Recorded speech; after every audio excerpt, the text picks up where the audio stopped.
श्रीलक्ष्मीकवचम्। लक्ष्मी मे चाग्रतः पातु कमला पातु पृष्ठतः। नारायणी श्रीशदेशे सर्वाङ्गे श्रीस्वरूपिणी। रामपत्नी तु प्रत्यङ्गे रामेश्वरी सदावतु। विशालाक्षी योगमाया कौमारी चक्रिणी तथा। जयदात्री धनदात्री पाशाक्षमालिनी शुभा। हरिप्रिया हरिरामा जयङ्करी महोदरी। कृष्णपरायणा देवी श्रीकृष्णमनमोहिनी। जयङ्करी महारौद्री सिद्धिदात्री शुभङ्करी।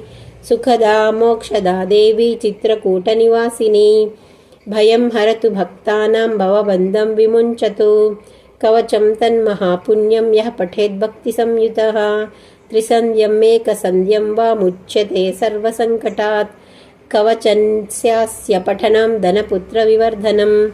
भीतिविनाशनं चैव त्रिषु लोकेषु कीर्तितं। भूर्जपत्रे समालिख्य रोचनाङ्कुकुमेन तु। धारणाद्गलदेशे च सर्वसिद्धिर्भविष्यति। अपुत्रो लभते पुत्रं धनार्थी लभते धनं। मोक्षार्थी मोक्षमाप्नोति कवचस्य प्रसादतः। गर्भिणी लभते पुत्रं वन्ध्या च गर्भिणी भवेत्। धारयोद्यदि कण्ठे च अथवा वामबाहुके। यः पठेन्नियतो भक्त्या स एव विष्णुवद्भवेत्। मृत्युव्याधिभयं तस्य नास्ति किञ्चन महीतले।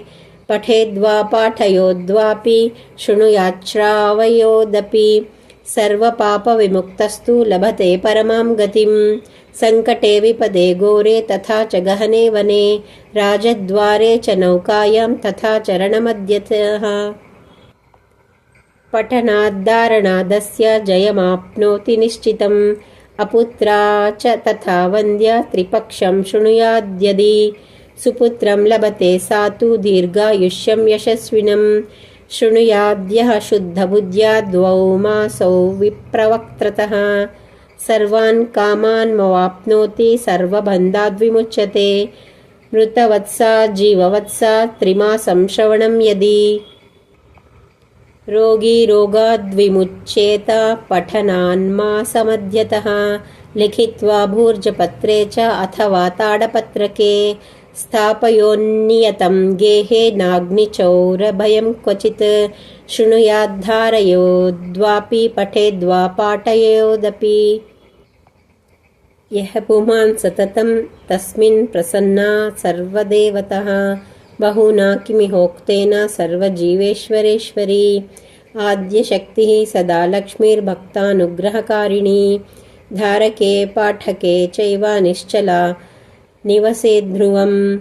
इति श्रीलक्ष्मीकवचम्।